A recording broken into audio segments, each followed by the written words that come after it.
heard loud and clear. Let's get talking now. It's day 2 of the protest. Nigerians hit the streets, calling on the federal government to address some burning economic challenges. Well, this is coming after several calls by President Bola Tinubu telling them to suspend the protest, renewing his commitment to addressing the economic challenges facing the country.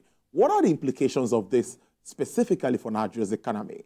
I'm being joined live in the studio by the Director General, Nigerian Employers Consultative Forum, Association, I beg your pardon. That's Mr. Adewale Oyerinde. Thank you so much, DG. It's good to have you here, despite, I think, how was it like coming in from here, the airline? You came in from Abuja. Yeah. So let's talk about the airlines. Has this affected the airlines' activities in any way?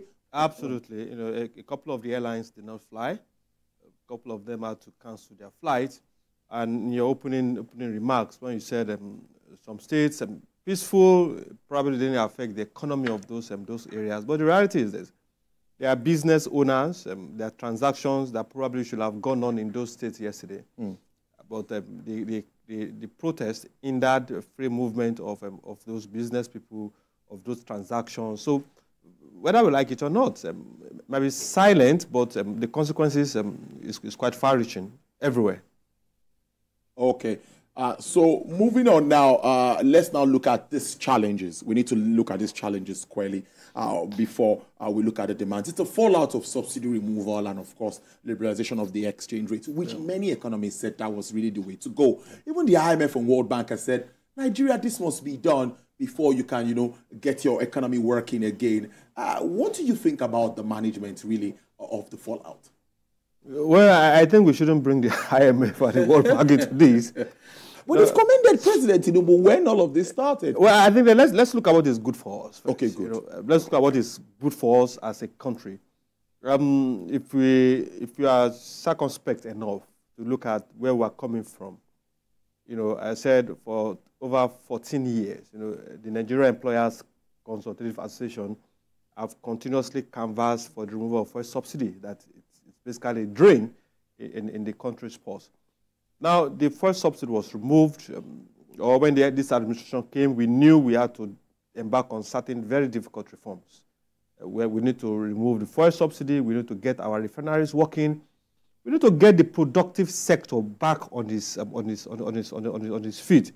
So many things that we needed to do. There is Nigerian Air that was moribund after the contraption with Ethiopian Air. So many things that needed to be put back in the path of growth.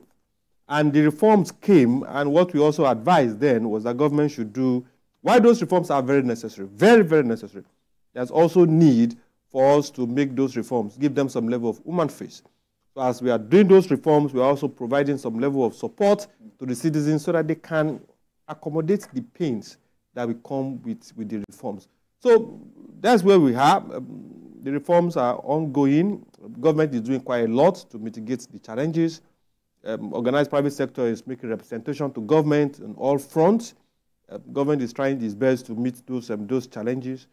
There are pains in the land. Absolutely, there is.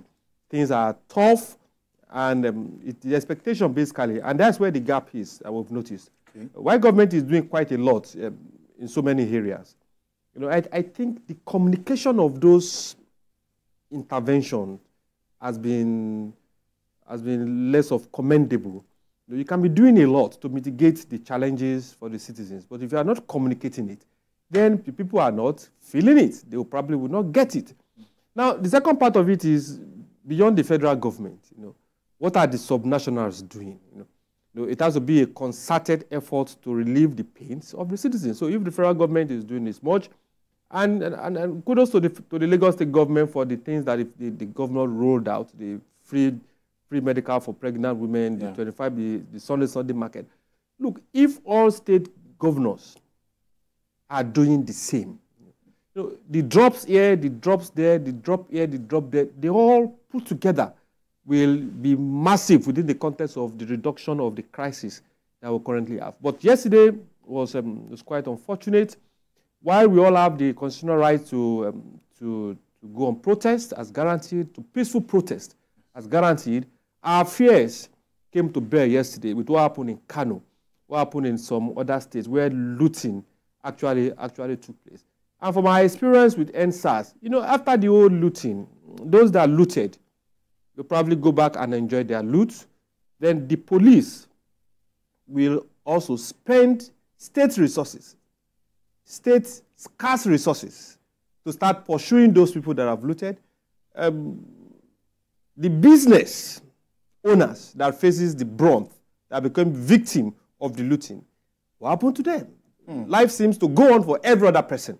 But for those business owners that lost their investment, that lost their credit-driven investment, you know, you probably have collected loans to purchase the stocks. DG, I need to interject you. We need to go on a commercial break, and we'll be right back and continue our discussion, please.